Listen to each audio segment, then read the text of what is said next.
What we're going to do on the gate project right now is give you a quick lesson on how we get to a small finish leaf. I'll explain later in another clip why we're doing specific individual leaves as opposed to the rest of the canopy, which you will see later. The first thing is to cut one out with a bandsaw. Here we go, real quick.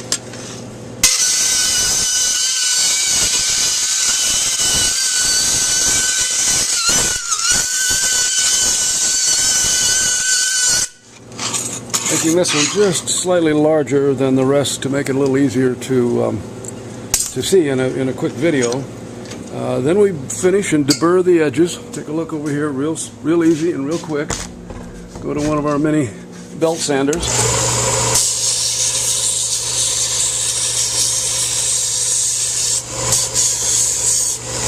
Clean off all the edges.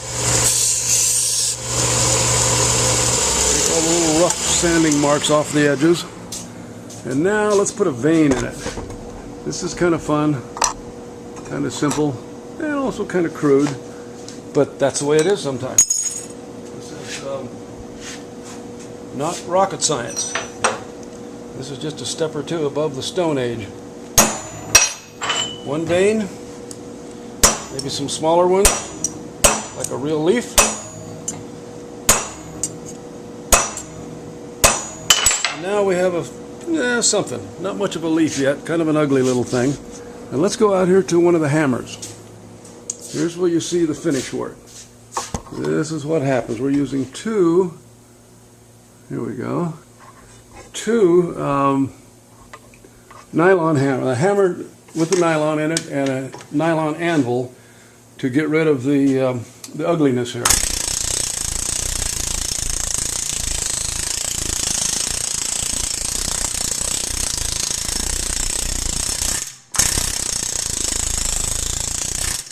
And now you have something fairly presentable.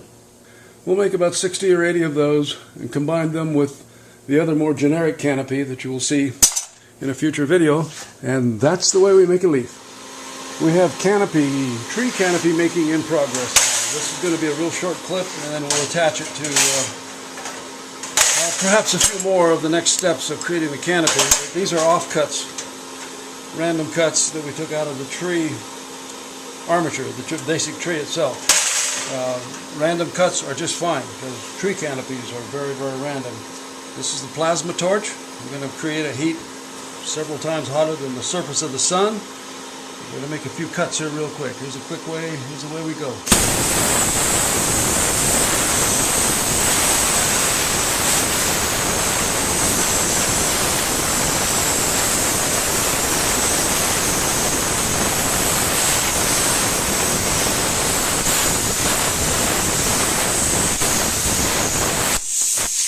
The purpose of the randomness, is to preserve as much copper as possible, but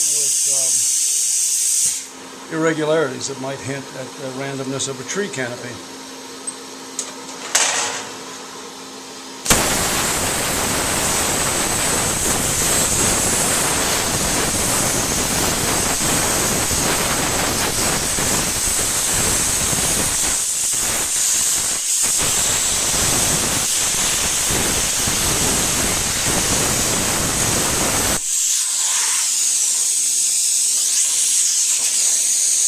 Since there's always light shining through any tree canopy, let's give the light a chance to shine through.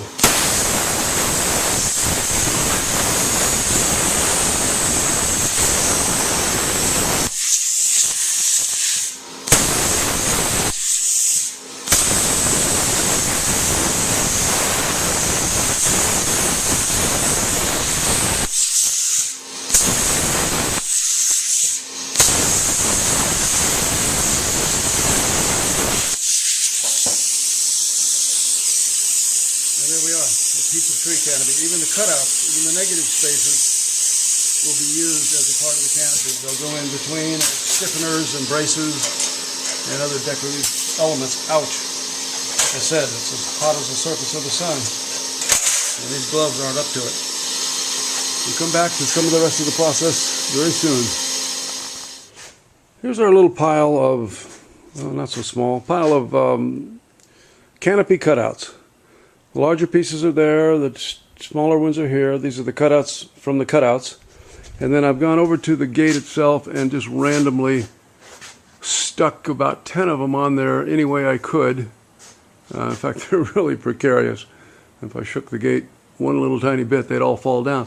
But that begins to get the hint of what a canopy might look like. And then, besides that, now we're going to have leaves in some of the negative spaces.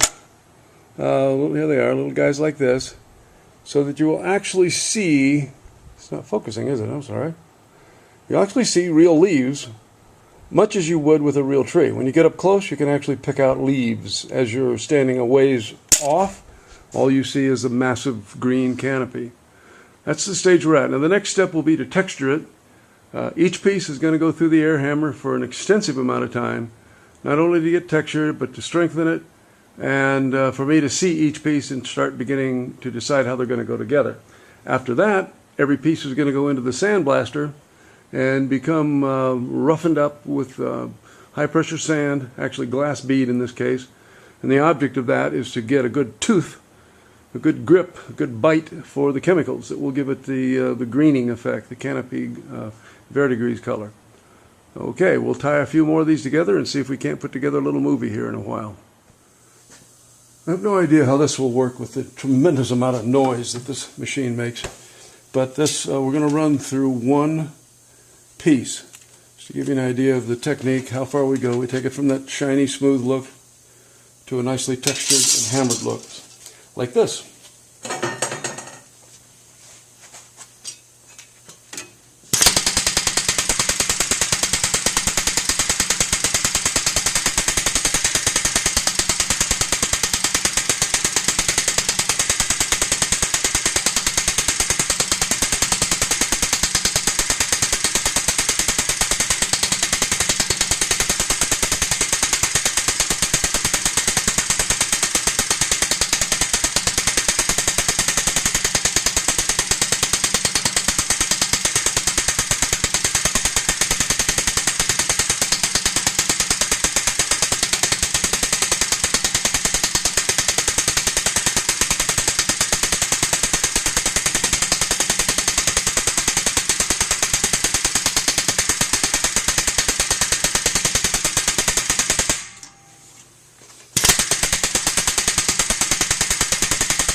Well, we've gone from something with very little character to something with some shape, texture, and in the process I was able to knock off the dross, the little rough edges that come from the plasma cutting.